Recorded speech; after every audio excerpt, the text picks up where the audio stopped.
Ladies and gentlemen, welcome to a bonus episode of Bussin' with the Boys. We are in Miami, Florida at this very moment, and we just sat down with the main card event, Suga Sean O'Malley versus Chito Vera. It is going down Saturday. It is Wednesday now when you're watching this on Thursday, on Friday, or Saturday before the fight. This is leading up to this fight. We sat down there. We're going to get you guys the interview very quickly. However, we're going to tell you who we want to win. Not who we want to win, who we think is going to win. Will, we'll start with you. Well, number one, we need to shout out the UFC, Dana, Hunter, for allowing us to be here, getting to sit down with like the main event. And you can like feel it too, like walking in the hallways and sitting down in here and sitting with each one. Like when Chito sat down with us, legitimately my heart rate was like pumping. It's like, dude, these guys are they're about to go to war on Saturday. But listening to both of them, man, I'm like, it sucks because I'm like rooting for both of them. It's like I was telling you before we sat down to do this, I would enjoy watching kind of the reign of Suga Sean O'Malley happen because of like the Conor McGregors, the John Jones of the world who's had like their long reigns. And it would be cool to see Sean kind of do the same thing, especially since people have been like, oh, they've been feeding him fights and kind of setting him up. And he's coming off big wins with Jan and Aljo. But yeah, man. And then you got Chito, who we've hung around with at Shane Gillis's comedy in Vegas. So we know him a little bit. We know he's a fan of Bussin' with the Boys. Right. And he's very like grounded and rooted, and he just knows who he is and is confident in who he is. And you're just like fired up for both. So I'm like torn. But if I had to put my money somewhere, Hashtag DK partner. Hashtag DK partner. Who do you got? Let me say this. The opinion I'm going to give at this very moment is going to be based on the interviews we just had. And to me, Sean was great. He sat down, he answered the questions, but it felt to me that he was doing this interview so he can go focus on his stuff. Chito, on the other hand, seems like present in the moment, taking everything in stride as it comes to him. And so it's really just a first impression on the mic with these guys. I sit in the same boat as you when it comes to, I want, like, if either one wins, I'm excited for regardless of what storyline happens. It'd be sick to see Sean do that, but it also starting to form a relationship with Chito. It'd be cool to like put that in your back pocket of being like, okay, I'm gonna root. This is the guy I'm gonna root for from now on. Kind of keeping them on the same playing field. Though, I came in here thinking Sean O'Malley, Arizona, Austrian brothers. Austrian brothers. But I'm going to go with Chito. I'm going to have to go with Chito. And I got like, if Sean wins, happy for Sean. I still hope it's an amazing fight. Yeah. And I will now go back to Sean. But I think I'm with you. Yeah, it's a Chito thing. Yeah, I know we had this conversation before, but I legit thought about just switching just now. That's how on the fence I am.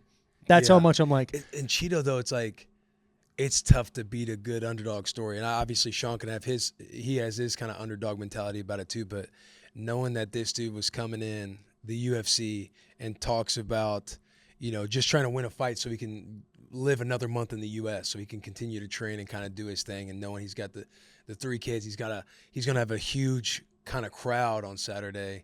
You just like, you can't help but to just root for that, bro. And then just coming in, hanging out, and chilling. He is the underdog. Scrappy hair, scrappy beard. And then Sean comes in the exact opposite, like hair, got the perm going, the blue and the pink. He got his trunks that he's super excited about, multiple chains that don't really make sense. No, they're not layered. They're just kind of there. And then a suit with no shirt on. It's like completely different parallels of personality that both excite me. Yeah. I feel like it's just going to be awesome. I'm like fired up for Saturday. Dude, I know. It's sick that the relationship with Bussin and the UFC has gotten to where we're at UFC 299 and we'll be fucking in the action. Hell yeah, dude. On Saturday. But I'm rolling with you. I'm rolling Chito. Going Chito? The dog. The scrappy dog. Yeah. Grew up fighting. If you're going to roll with the boys, hashtag DK partner. Obviously, DraftKings is the place to go for all that. We'll let you guys get in the interviews right now. Obviously, you guys see us enough. Let's get right into these. We appreciate you guys. Please subscribe, unsubscribe, resubscribe, all those things. Big hugs and tiniest of kisses. How we feeling, dude? Well, I've had about 4 or 5 ounces of chicken without salt and a couple of handfuls of blueberry and about way too much water. Yeah. But, it could be worse. You look good. Feel good. for the most part. Yeah. Is this the biggest struggle right now? Is just like the weight thing and knowing you have to cut? Yeah, I mean it's yeah, it sucks. It really does. It's like, fuck, why do we have to do this? Dude, the pink shorts. Incredible. How fired up are you? Yeah, I'm pumped. I feel like I was able to get those pink shorts because of the performance I put on against Aljo. I feel like you can't ask for stuff like that if you're, if I win a decision. But the fact I went out there and put his lights out and asked for a little favor, I think they came in. How was that conversation with Dana? Hunter. Hunter made it happen. Hunter, dude. Hunter's the man. Hunter's the fucking man. So Hunter made that happen. Yeah, simple. Bro, I was checking out earlier your most recent vlog with your morning routine. Yep. Big fan. Rocking the Daily Dad. Reading the Daily Dad, your morning routine, your world famous coffee. Oh. What do? You just buy a little frother for the heavy cream? Yeah, the froth, that's a huge part of it. Froth in the milk, but using that AeroPress machine, you gotta have good quality organic beans, some good quality organic honey, some organic heavy whipping cream. That's all you really need. You can add a little cinnamon on top if you want. But fuck, I miss that. I'm gonna get into that. You got it. It's fun. I gotta look into it. Nice. I've been doing it probably like 6 years, same way. AeroPress every morning. It's fucking. It's the most. I use that as a pre-workout. It's fucking. I love that. I'm addicted to coffee. Do you do it yourself, or you have somebody else do it for you now? No, I do it. I enjoy doing that myself. So I'll do that for myself probably forever. I enjoy that little bit of the morning routine. Yeah, the morning routine. Like, how long did it take you to establish that? How long have you been doing it for? I feel like that's been a build up about 6-7 years. Adding a little something. It used to be like, okay, I'm gonna start a routine. I'm gonna fucking wake up, hit a 10-minute meditation. That's kind of like where I started a routine. It used to be, when I first started, it was like just a 3-minute meditation. Kind of get into that. And then it went from 3 minutes to 5 minutes, 5 minutes to 10 minutes, 10 minutes to, okay, I'm going to do that. I'm going to do a red light. I'm going to do the cold plunge. I'm going to do this, that. I haven't been doing the cold plunge right now. It's been too fucking cold. But in the summer in Arizona, it's like the cold plunge in the morning is nice. But yeah, I built that up over the last 5-6 years probably. The Sugar era. Yeah. How excited are you about your first title defense? I'm very excited. It's, before I was champ, I felt like I was the champ. I was making the most money in the division. I had the biggest name in the division. So I felt like I was kind of champ, for the last 3-4 years. But now I'm officially the champ, defending the belt. Now I'm the main event, getting pay-per-view points. It's the highest of levels you get, and it's exciting. With your opponent that you have, taking technically the only loss in your career, even I know, with the whole thing. Yeah. Having it go down the way it did. Is this like not only like you're defending a belt, but this is like a revenge tour as well for you? A little bit. It is kind of because of what happened in the first fight, but also, I've never lost sleep over that fight. I've never been like, that fight's never bothered me ever because I'm in the position I'm in right now because of that fight. I was a co-main event on a massive pay-per-view that fight. If I were to go out there and beat him, I would have maybe fought someone in the top 5. Maybe I wasn't ready at the time, but that fight played out the way it did. I come back, fight Thomas Almeida, knock him out, 7-8 times in one fight. It was incredible. So I wouldn't have been able to have that performance if that didn't play out. So I've never really felt like it was revenge as far as like I need to get that one back because I don't feel like it's not there. To me, it never, I didn't lose because his skills were better than mine that night. It was a freak accident. How many times has that happened since that fight? 3.5 years later, not a lot. Yeah. With that nerve, like take us into like what that feels like. Is it like you sit on the toilet scrolling the phone for too long and now your legs are falling asleep, or is it like one of those deals where it's like a shooting pain, like if you did something to your back? Like how's that feel? Yeah, it's so years before that, in my second UFC fight, I had the Liz Frank surgery. So in the middle of one of my fights, my foot snapped, and that was a 2-year recovery. That was horrible. In my head, boom, I feel like. It felt like that. So instantly I'm thinking, fuck, I wasn't thinking it's a nerve in my foot. My foot just couldn't, I needed to come back. I was thinking my foot just snapped in half again. But I also, before I walked out, I had ankle wraps on and they were too tight. And I was having one of my corners. I'm like, will you try to like loosen this up a little bit? Like they felt so tight. So I think when he hit the nerve and that shut off, I got drop foot. So I couldn't lift my foot up. So I kept rolling it. I think that nerve would have came back if that wrap wasn't so tight. That's bro science, but that's what I felt like, was kind of happening. Would that have came back? I don't know. It happened in previous fights to other people where they get that nerve and they kind of roll their foot a couple times, but it comes back. I think my wraps were a little bit too tight that night. How are your emotions different this fight compared to the Aljo fight? I remember your post fight. You talked about that was the most nervous you've ever been for a fight. What's the difference leading up to this weekend? Yeah, going into a fight healthy compared to going to a fight, compromised is a big difference. I feel like I was able to get to that, confident state of mind to where I was in there and I was, it wasn't bothering me. I wasn't thinking about it. It was, the game plan was do not let this guy touch me anyway. It was just maxed out because I was dealing with a rib injury. So, it's definitely different. I'm going into this fight healthy, and it's, Aljo to me was the hardest, the biggest test in the division. Obviously, he was the champ, but the champ's not always the hardest fight in the division. He was the hardest fight and the champ. And going in there compromised, I had a lot of mental chatter back and forth that I was able to overcome every time, so that didn't really phase me then. But yeah, I feel really, really good going into this fight. The thing about Chito is he's so durable. That's what makes him so dangerous. This is a 25-minute fight. If I don't put his lights out, and I do a lot of damage, I could potentially gas myself out and then get finished or lose a decision. So it's there's interesting challenges in this fight, but I feel good. When you were dealing with the going into fighting for the belt, and you're having all these nerves that you had to break through, like what is like your process that helps you break through kind of that? Because you can be enabled by fear or disabled. Well, I just feel by like fear. it because I'm super curious because as athletes, like people will be lying if you don't lay on that pillow and think about, okay, what if I miss this tackle? What if I fail? The night What if before a game, you envision success, but you also at the same time you're like fighting those demons of like, okay, don't doubt yourself. Like you've prepared, you put in the work. But yeah, I feel like we all go through that kind of stuff. I think one of the biggest things is trusting the process, and not just saying that, but truly trusting the process. Like I'm here for a reason. I've been knocking people out since I was 16. I've been knocking people out for 13 years now, so I know I'm capable of putting his lights out. And another thing is just accepting that if it doesn't go my way, life's good. I'm life's not over. If I go out there and lose, my life's still good. Yeah, I'm going to get hated on the internet, whatever. None of that really bothers me. I feel like I've came to accept that, truly accept that, to where it's like I can let go of those thoughts because if it happens, my life, I'm still super blessed, super grateful to be in the position I'm in. And I feel like I've been able to do that early on in my career, just accept whatever happens, life's going to be good. So it allows me to be able to not constantly keep thinking about, oh, what if this happens? What if anything happens? Fuck it. Life's going to be good. Yeah. On to the next. And I feel like that's what really kind of allows me to let go of thinking and enter that flow state, whatever you want to call it, by not being too attached to those thoughts.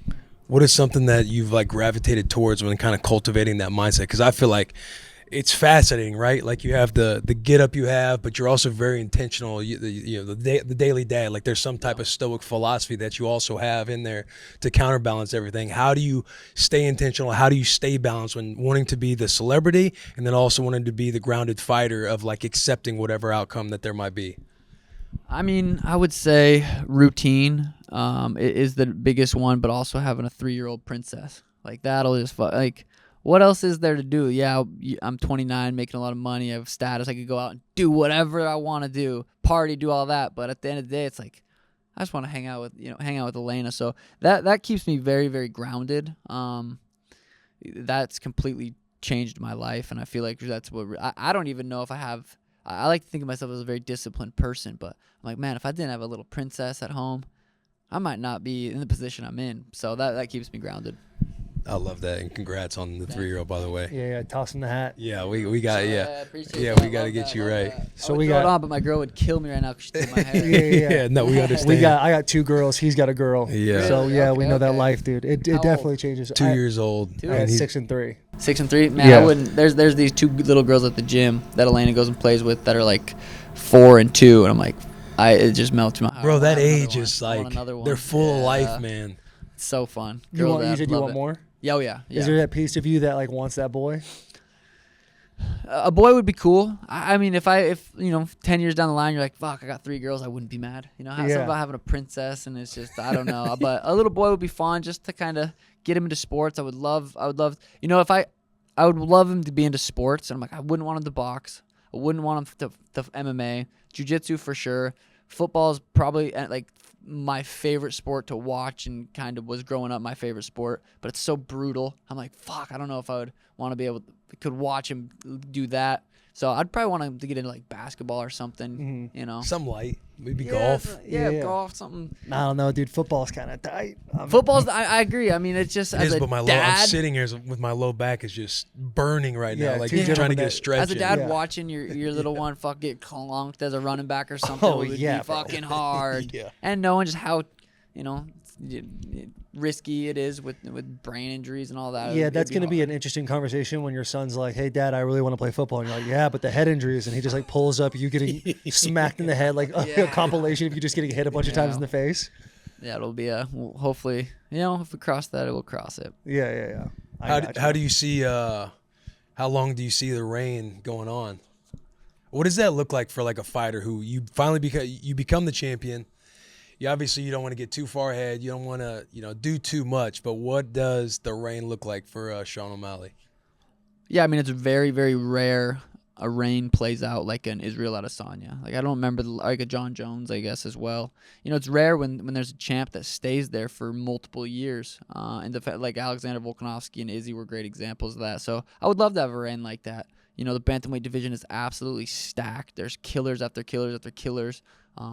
So I'd like to have a long, nice reign, but also, you never know. I'm gonna go with the flow. I don't want to say I want to do this, and then I wake up one morning, I'm like, man, I really don't want to do this, but I also said I did, so I'm just gonna do it. I'm gonna go with how I feel, and if I wake up one morning and I'm ready to call it quits, and I'm just gonna go with the flow. You talked about your one of your inspirations getting into the sport, and somebody you kind of wanted to emulate was Conor McGregor. How have your interactions ever been with him? I've had one interaction with Conor at a Dallas Cowboys football game. He was off the proper 12. I couldn't understand him. His accent was a little thick and he was a little buzzed up. So we had a little conversation. It was loud, hard to understand.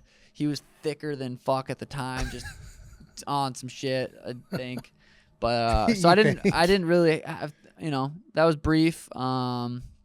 But yeah, I look up to Conor. He's done really well for himself. I love what he's done. He's my favorite fighter to watch at a press conference, interview, fight. Like, just love everything about Conor. So it took huge inspiration from him.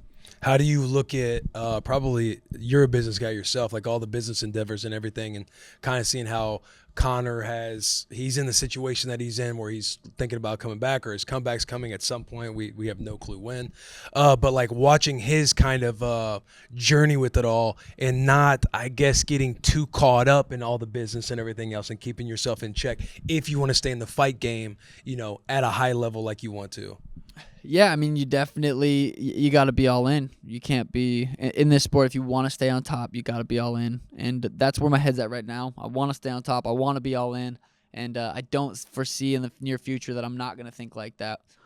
I feel like, you learn from people that do certain things. And, right. He went in all in. And the thing is, too, is like, it was the whiskey business. You got to drink it to promote it. You can't just, promote it. So I think he was, maybe drinking a little bit too much, maybe not. I don't know. Obviously, I'm not him, but yeah, you learn lessons from people like that.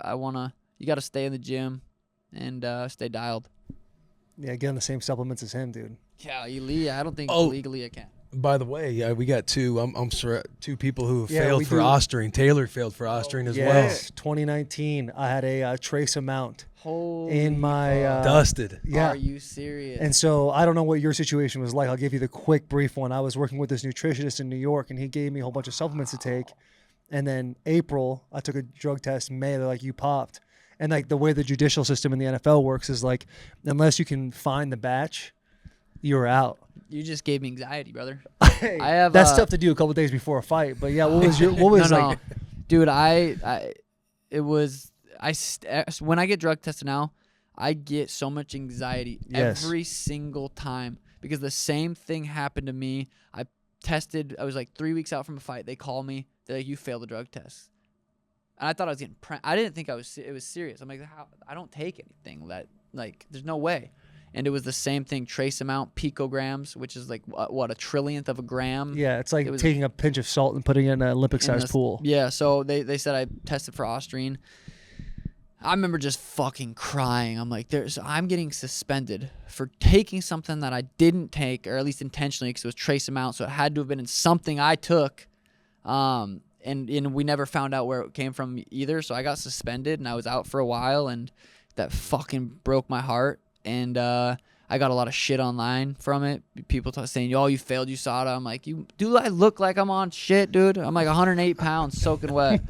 So, thankfully, I don't really get that hate anymore, because I thought maybe that would linger around. But I think for the most part, if you look into it and it's trace amounts, and it's like USADA came out and said, yeah, I mean, it's such a small amount. They actually changed the law, changed the rule, because Nate Diaz tested for something. It wasn't Austrian, but it was something similar, and he tested for under 100 picograms. So they changed the after my case, which sucked because I still got suspended. But after that, they changed it that if it's under 100 picograms, it's not as a failed test. But that's crazy. That shit blew my fucking mind. That's wild. I went into like a deep dive during the whole Austrian thing, like trying to figure out what it's for. Like, it's for osteoporosis. Like, it's like not even it's not approved by the FDA. It was a crazy thing for me that I was like, what was like the appeal process like with the UFC? How did that even work? Honestly, like UFC, I mean, I had conversations with them to where I was like, guys, listen, I didn't take anything. And they're like, yeah, we know it's such a small amount that there's just no way you did. And so they trusted me, they believed me, and they helped me just kind of get through it. And they, had to still, abide by the USADA rules and stuff, and still just get suspended and stuff. But I got suspended twice for it, because it was still in my system, because I got tested again and it was still in my system. I'm like, that's fucked. How far apart were the tests? Well, I ended up getting tested like 50 something times that year. Mm-hmm. So there was times where they tested me back to back days, and they were all such low levels that that they were confused. Mm-hmm. They were like, I don't fucking know what to do. Like, it's such a low amount, but it's technically still we gotta test you. And just So did you ever figure out what supplement it was? No, never did. And I fucking every time I get tested now, to this day, I get fucking this anxiety, because I'm like, I don't know where it came from. I don't know if someone was fucking with me. Like, my head was going there. I'm like, there's jealous people at the gym. Maybe someone's fucking with me. Someone just sprinkles a little Austrian or something. Like, I'm like, I don't even know where to Could get you it. imagine the sicko that does that? Yeah, you never know. I mean, even being on all NSF certified products, like if you still test, like it's still ultimately on the they're like, oh, it's still your responsibility. Because you could report these are all the supplements I'm on. Yeah, and then they come to me, and I'm on a wrestling meet watching. They're like, what are all the supplements you take? And I take a ton of supplements right now. They're all NSF certified. I've been very, very strict on that ever since that happened. I'm like making sure everything's third party tested. But I mean, you just got to write every single one down, when you took it, how much you took. I'm like, fuck, it's wild. When you catch hate on the internet for a bit, like people are like, hey, Sean, you suck. You're not that good. They gave you an easy roster because they want to make you like stuff like that you can easily brush off. Yeah. But when it comes to failing for a drug test, now it's like, hey, you're a cheater. Yeah. How is that mentally for you going through that? Yeah, it was so long ago now to where I only remember that when I'm getting tested. It bugs me for a little bit, but it doesn't get brought up anymore. I think that it kind of got.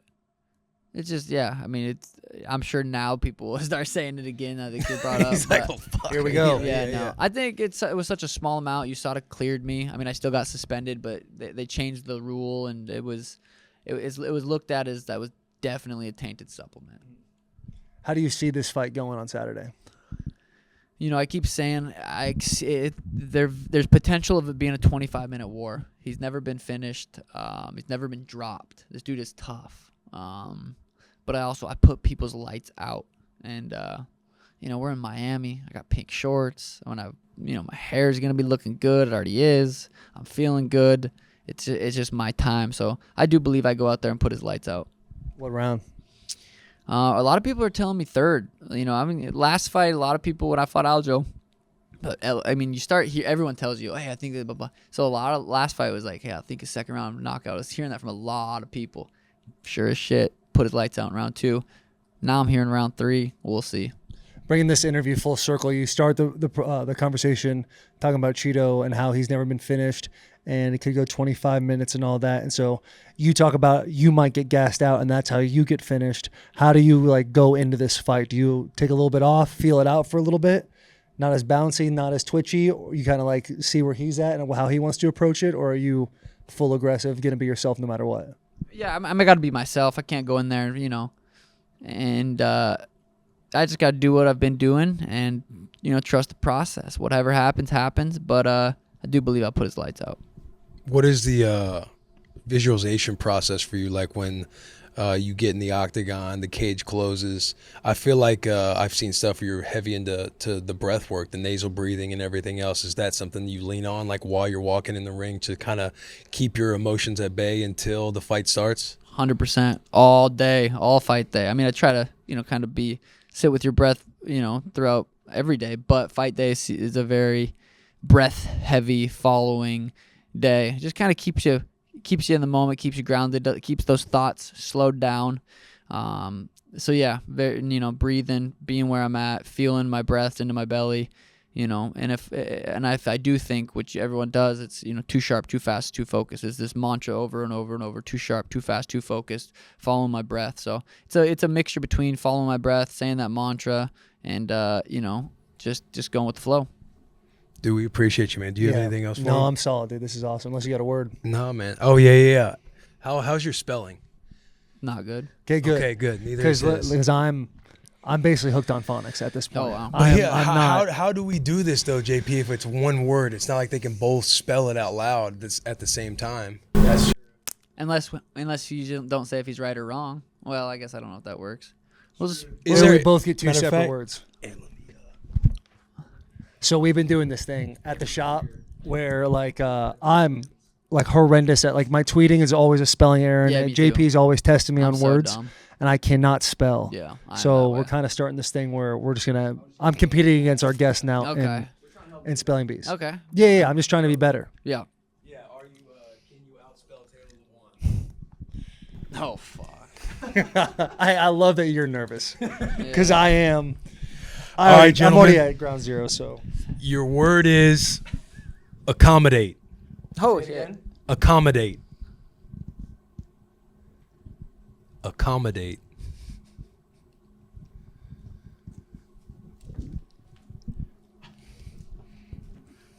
No, sir. Hang on, let's see. Taylor. hold on. Taylor's got scribbles on his. Wait. D. Oh, DA. These are just mixed, right? Or no? Oh, like that. Yes, yeah. You're missing an M. 2 C's and 2 M's. Really? Yep. Okay, so we both lost. Both lost. That's Okay, all right. That's fine. I'll take a draw. We got another word. Yeah. Oh, okay. Let's go. I'm sure, on a Wednesday before you fight for your belt, you're like, I'd rather be doing so much other shit right now. This is so gay. I journal every day. I read them back when I'm in fight camp. I look back on it. I'm like, what the fuck? Oh, thank God you said that. I'm like, 'cause I don't even know how I can read this shit. Let's go. Charcuterie. Oh, fuck. Yeah, I might just skip that one. All right, let's go. Hold on. I got zero. I got nothing on No. that. Okay. No. Let's go necessary. Oh, fuck. I know I text that new word. I'm like, I just wait for all Just every time I say fuck. Necessary. This is embarrassing.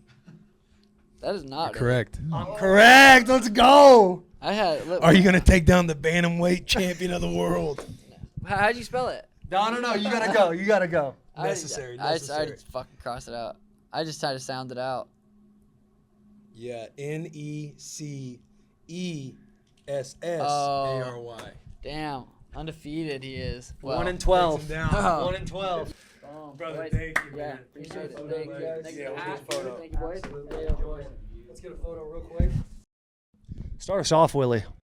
Chito, man, it is. We were just before this episode talking about how we were sitting in the green room before Shane's show. But fast forwarding until today, you got a massive fight coming up Saturday. How are the vibes? How you feeling right now? I feel like you got a different look every time we see you. You kind of got the Hispanic Wolverine going on right now. Yeah, I like to change it, man. I really try to don't be the same every fight. And this is a huge, massive moment for my life, for my career. And Saturday night is going to be my first world title, which I'm fucking excited, man. I'm ready. And I've been dreaming to this my whole life. And it's been 10 years with the UFC. And I work my way up to the rankings, and I'm here now. So Saturday night we're kicking some ass. You said before that being a world champion seems impossible once upon a time. What does it feel like saying that now, thinking about that comment now, going into a title fight, your first one in your career? It feels like a dream. It feels like I used to just think about this moment my whole life, and I was like, come on, keep winning, keep trying to figure it out, keep trying to evolve. And now that I'm here, I'm just extremely grateful with the opportunity, because not everybody get to fight for a world title. There's so many fighters that fought through the years. I never get to break to the top 10, never get to break to the top 5. I'd even better never go to fight for a world title. So I'm just full of joy. I'm happy, and I'm gonna make it happen. When you sit here on Wednesday, knowing that you're finally fighting for a title and you're fighting against somebody that you've technically beaten, where are your nerves at compared to like your usual fights? Because this is the biggest fight of your life right now. This is, everything is more magnified. Like, you go to bed just thinking about it. You wake up thinking about it. You wake up in the middle of the night thinking about it, and it's how you handle it. I mean, everything is just more, it's bigger, it's more extreme. It's just, this is the biggest moment of my life, and I'm gonna make it. I'm gonna make it happen, and I'm not just gonna let it go by. I'm enjoying the moment. I'm happy with what I am today, and on Saturday I'm changing my life. How do you temper the expectation? Like week one in the NFL is always like you get excited because you're out of camp, and then you're so excited to go play against a different opponent. They had this like phrase like you're gonna blow your load too early, and then you're going hard as hell in practice on Wednesday. By the time you get to Sunday, your legs are a little more tired. You're like, man, I kind of left some rounds. Yeah, no, out. I feel you. This fight was announced in November, so we planned camp really good. We started slow. We start picking up the pace, and pretty much the last 2 months, I've been in top shape. My running times were great, my sparrings were great, and we just keep bringing new sparring partners every week. New sparring partners. Like, I had my time to do my distance running since November, so I was running 15 miles every Sunday. I was just prepping. My diet got dialed in early, which I have never had a problem in the past, but I just try to figure out how I can be better. My hyperbaric, my CVAC protocols, everything was just dialed in, and it's gonna pay it off. It's gonna pay it off because I did everything leading to this point that I'm looking back and I'm cool with everything I did. How do you keep that slow burn, as Taylor was referring to, with like, now we're just a few days out, so you've had the time to train at camp, and being the week of, it's like I'm sitting here and my heart rate is sitting at 98 right now. Like, my heart's beating just thinking like, yo, this fight's coming and we're still a few days out. But like, knowing that, you know, I've listened to one of your recent interviews to where you were talking about when you first came in, you're just trying to win a fight so you can make it another month in the U.S. before going back. And now you're sitting here and it's like, how do you resist the urge to, you know, not get overhyped by come fight night? I feel like meditating and visualizing a lot when I'm on my own, when I'm on my solo time, when no one is around me. That's my time to like cool down, kind of like put all my emotions together, just close my eyes and just see the good, see really bad scenarios to see how I can react to it. And then what I really like to see is my feet on the canvas when I enter in the cage the first time, and just be like, that feeling make me feel like very nervous, and then I go, okay, it's okay. You've been here before, just do it again. And I feel like this week is just slow. Like, we train, but we don't train too much. We hit the meat, we grapple a little bit, but it's just to keep the sweat going, the blood blowing, and like you said, like, don't burn the candle too quick. You just gotta like just relax, because emotions, even if you don't train and you're doing everything properly, your emotions can burn you. So just making sure I keep the same circle, not new energies, no new souls, this far from this close to a fight, just keeping the right people around me. That also helped me to stay nice and calm.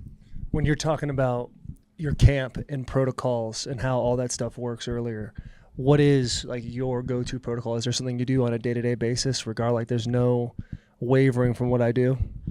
Well, I do an ice bath almost every morning as soon as I wake up. and then there's few ways to do with mix it up with ice and a sauna depending on what you want. If you want recovery, if you want to boost testosterone, if you want to like release stem cells or whatever. So I do all that. I have that at home. I just bought a hyperbaric chamber for my home too, so I don't have to drive to get in the chamber. So I can spar and go straight to recovery.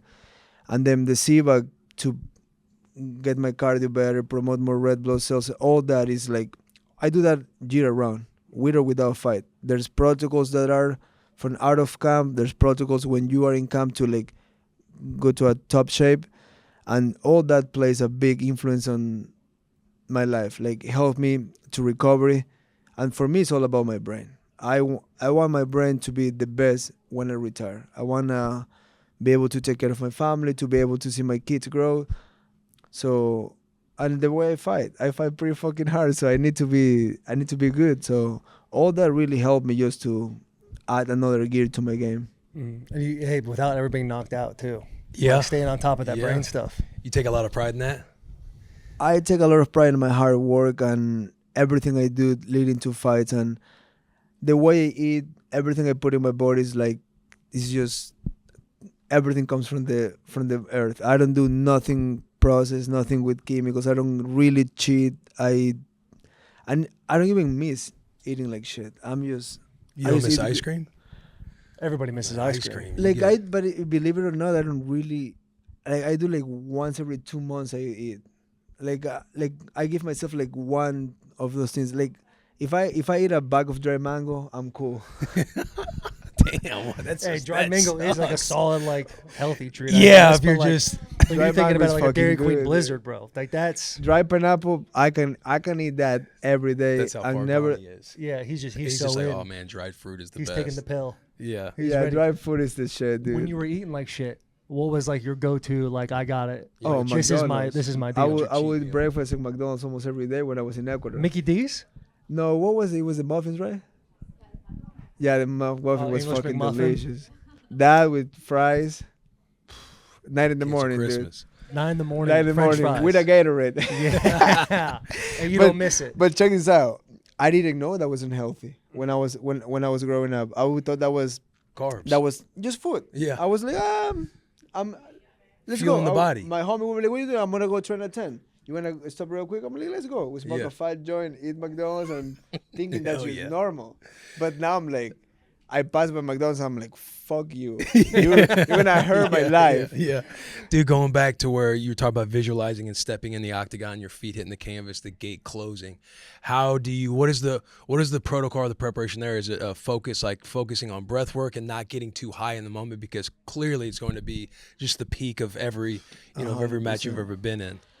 I feel like you just have to, like, when those gods start fighting, you just have to use that fire to almost warm you up instead of just like feeling it here, because on that moment we all feel weak. In that moment we all feel like, oh, I'm not ready. Oh, I don't want to be here. But that's just your mind playing tricks on you, and then you go like, you know what? This is part of the deal. This is part of what happened before a fight. So, and then once you start warming up, you just like, I just get mean. I just go sweep the fleet. What is it? Flip the switch. There you go. Thank you, brother. I lost my English for a second, and then I just go. I'm mean. I'm red. I'm like, I don't care.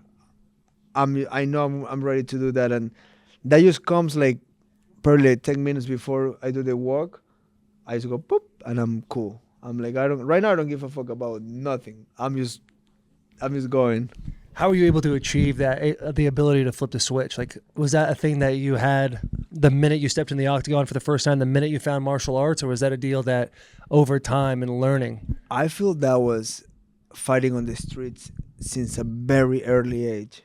Like, I was the smallest guy in the room, the skinniest one, and no one would pick on me, but I would be like a little fucking monkey just poking everybody. And I would get a slap sometimes, and I would be like, oh, fuck you. And I just learned how to fight early, because I would start fights for no reason. And I got my ass kicked so many times, and I just kept coming. And probably that really helps. Do you even think about the first fight with Sugar, knowing it ended in the first round the way it did? Well, I rewatch it, and the things I remember from being in there is just like there's one thing the world can see, not the coaches or people on TV. It's just like you can feel your opponent's soul and energy when you're in there. And the thing I can say, he don't have a hard energy. He don't have a hard soul. Like you can see through him, and he's a great athlete. That doesn't mean he cannot beat you. That's why people sometimes fall into like, oh, you're not that good, and boom, they get punched. I'm not thinking like that, but I'm also feeling you, and you're not a hard motherfucker. You're someone that will crumble if you have to, and that's something I know. You're saying his foundation is not as solid as he seems. Not at all. When you, with his tactics, as far as being on the microphone, how do you mentally, does that phase you in any way, shape, or form? I'm not a big reader of opinions or comments, and I'm not a guy that like to engage in social media. Like I'm not the guy that will be like, for example, let's see 2 weeks from now, you guys are hanging out with him, and I feel offended of that.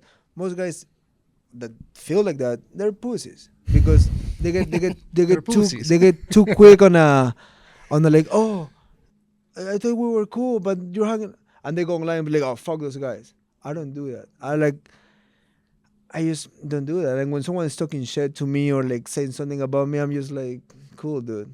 But I guarantee you this: if we're in a closed room and you talk shit that close, I'm gonna fight you. I don't care who you are, what you do. But also, on the other hand, I'm being cool to everybody. I'm not trying to start nothing with no one. But if you talk shit and we're close enough, we're going. But so social media is one thing, but Sean himself, how when he's your opponent that you're going to be going up against, and he's saying some nasty things, how do you compartmentalize that when you're going in the octagon with him? I really ignore it all. I really don't. You will never see me engaging with him online. I never reply. Here and there, I would throw a nice fucking body shot, but I don't have time. Like I got cool things to do, bro. Like I got a lot of fun things around my life that I just don't have the time to engage with anybody. And then when it's fight time, doesn't matter what you say. I want to fucking kill you regardless. If you were nice or you were a bad guy, doesn't matter to me. Yeah. Do you ever feel the noise, like the external stuff, like when you are the underdog, or like with Sean winning the belt, it's going to be the Sugar era and everything else, and you're the first title defense. Do you ever hear any of that noise or feel any of that? I try my best to stay away from the nose, away from the cloud, because all this is temporary. All this one day will be gone. There will be new guys, new fighters, new champions. So I do my best on enjoying the moment and making sure I invest my money right. The rest, it will just pass by. Like for a few years from now, it will be nice and over. It seems like you got your head on straight, like understanding that just because this is your time now doesn't mean in 10, 15 years, like unless you make a big dent, you'll be essentially forgotten like we all are in our sport. How do you being present? Is that something you've always had the ability to possess, or is that something you've learned with success and failures? A little bit of both. Mm-hmm. I wasn't the guy that was too attached to like, oh, I'm desperate for the cloud. I'm desperate like to hang out with these guys. Like somehow, for some reason, the cool guys always call me out. Be like, hey, come join the group or come to this party. And I also grew up with other guys that were like willing to do anything to be part of that, and I'm like, that's probably the reason you will never be part of that. Mm-hmm. And to me, it's just, I just think like this: I want to win because I feel I'm a winner, and I want to make a shitload of money because I want to invest it, and then after that, I want to kick it. I probably would do something like this, join you guys. Yes, sir. But like, I'm Hang not with the boys. I'm not too worried about like, I mean, the world is fucked right now with all this fame and weird TikTok and everything is illegal and fuck that. So I'm not really trying to be part of that group. I'm trying to be more in this group. Yeah. How's your family feeling when it becomes the week of the fight? They're nervous, man. I can feel it, but it is what it is. You're getting into a fist fight, dude. Yeah. You know, the family get nervous, but by now they're kind of experienced with it. They know how to handle it, but I get it. It's still hard for them. I mean, it's for the belt this time. It's big, bro. It's big. My kids are excited. My wife is excited.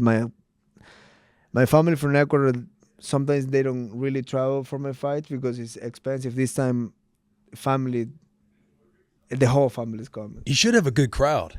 I believe I will have a crazy crowd, dude. Like just immediate, dude. 48 credentials. That never happened in the past. So it's gonna be a big day. It's gonna be a big day. Yeah, man. How many kids you got? I got 3. 3 boys, girls. Boy in the middle, 2 girls in the side. 2 girls. We got a girl dad on our hands, folks. Before having kids, the mindset of the brain and everything, and then now, like, is there a different feeling going into the octagon? I know you flipped a switch, but knowing that, like, hey, I got kids, got to worry about my head and making sure everything's all good. Does that ever cross your mind? I feel like having kids was really what brought me to where I am today. Like, I feel if I wouldn't have kids, I would probably be drinking beer right now and smoking cigarettes. But like, Out of the game. Yeah, but like my kids really brought me. Sometimes they say the kid came with the bread underneath the arm. I feel especially my daughter, my first daughter. I feel when I had her, my whole life I just put my head down and just work until today. I don't went left, I don't went right, I don't lose focus. I just feel like it's hard to let down your kid. You don't want to be a loser when you have kids. You can be a loser on your own, and no one will say nothing. But I don't want my kids to have a shitty dad or a loser dad. So I believe that's really that is my main reason. That's my real reason why I do things. Man, we appreciate you. Do you have any other? I got one more. I you go, love my it, friend. dude. I saw Yeah, I had it. yes, I was about to ask. Yeah. This is sick. We have this one as well. If you want that, if you If you want the you'd green rather one, have say that that. Well, girl, that my song might get upset. one. That's all right. Yeah. He probably needs it. Yeah, this is dope. Thank you, guys. You're very welcome. The daughters I'm sure are ranked ahead of your son. Like he's got to know 100%. he's the lowest in the family. He's losing that battle. Yeah. Yeah, it looks solid on you too. Yeah, bro. Yeah. With the hair, well, obviously last time we saw you, you had the shaved head, clean cut. Are we keeping it like this for the fight? I'm gonna go just like that, bro. Really? Yeah. Not gonna braid it. Not gonna do nothing. Nah, you can have 2 guys braided in there, so Yeah. I'm gonna go loose in there. Sometimes you got a guy with the hair kind of all over the place. It gives that like psychotic look that you kind of want. Yeah, I look crazy with my hair is all fucking Yeah. all over the place. Got the beard going and what's all he been that? Up to the last several Yeah. months. Hypothetical. Sean walks in here right now. How are you operating? Just kind of keep to yourself. I will stand up just in case. You would do what? I will stand up just in case. Bring in Sean. I'm just kidding. You got to make sure you can't be caught slipping. You fuck no, dude. Look what happened with Leon Edwards and Masvidal. Leon Edwards just walked to Masvidal thinking they're gonna give each other a hug. He fucking went bop, bop, boom, So right in the face. That's not happening to you. Fuck no, dude. You're watching history and making sure you don't repeat it. I mean, I don't like that type of history on my end. Yeah. That's why I'm like, if I have the mic, this shit hurt, dude. You start, yeah, moving that thing around like some I used to nunchucks. put like coins on my socks on the street fights and just fucking go Would that be your move? You got to get the coins in the socks. like 50 cents in Ecuador. If you knew the next day you were about to get in the street fight, like you knew, like, oh, I'm going after this cat right here. I make sure I don't have big shoes. Like those barefoot shoes. Yeah. I will have something like that. I will make sure I have a shorts, no tee. Any kind of weapon close by? I'm not a big weapon guy, but if I see balls, I might fucking throw them. Yeah. I feel like if you're at a bar and someone's talking shit, you go to the bathroom real quick, take your sock off, put a couple Yeah. of those Ecuadorian. No, 50 probably cents just in your fucking pocket. suck you right there. Yeah. Like sometimes you gotta just go quick. hmm You feel the runner, you just go boom. I know we're running out of time, but when you were fighting all the time as a kid, when at one point where you're like, oh, I could do this professionally. I didn't know. One of my neighbor, which is still my friend today, he was training jiu-jitsu and he was like a white belt with 4 stripes. Back then, if you have 4 stripes on a white belt, you were already a fucking killer. Because jiu-jitsu was really big, but also were like 20 blue belts in the whole country, 15 purple belts, no brown belts, and just 1 black belt. So back then, if you have a blue belt, dude, you were a weapon. And this guy went like, dude, stop getting in trouble, dude. You've been in jail like 3 times already for no reason. Stop drinking and being stupid. Also, I grew up trying to act like I was part of the Jackass movie. So we will film ourselves doing stupid shit. I hope we could find those videos because I have some crazy footage there. But whatever, I don't have that. my homie came and was like, yo, dude, come with me one day. It was a Thursday. And it's like, I'm like, how much is the month for that shit? It's like, no, just do the first free class and see if you like, say $60. I'm like, Dad, can you give me $60? Give me a check for $60. I get there, I give the check for the whole month. He was like, dude, you probably won't come back anymore. I never stopped coming until today. I trained my whole life. That when I started training there, slowly I started hanging out with my friends. They were like, dude, what the fuck? We have a huge party tonight. I was like, no, dude, I got jiu-jitsu tomorrow. They used to call me pussy, gay, everything. I was like, dude, this is cool. Because when I find jiu-jitsu, I was like, oh my God, I can be something with this. And then I started watching UFC, Strike, and I was like, I'm going to fucking do something. And people used to laugh about me back in the day because I was a crazy dumbass. When was the first time you came to the States? First time I came as a kid, my dad, when I didn't get in trouble one year in school, so he gave me like as a present, he sent me to a cruise with my family, with the wealthy side of the family. Yeah, Disney cruise. Yeah, and I thought I was fucking, I was the coolest man on earth, but I didn't speak any English. So I was just like kind of like speaking Spanish to people, and people were like, huh? But like that was my first time, but I don't really have many memories. I was like 10 years old, so I don't really remember much. And then my actual first time was when I came for training. I left, I was already married and I had a kid, and the UFC sent me to Albuquerque to train to do like the tryouts before the Ultimate Fighter, and that was it. No, that's awesome. We appreciate you, man. Thank you guys. Yeah, I bro. appreciate you Hey, guys. Good luck, man. Thank you, brother. Appreciate Fired it. up for you. Thank you, bro. Thanks for the hat, boys. Yeah, absolutely.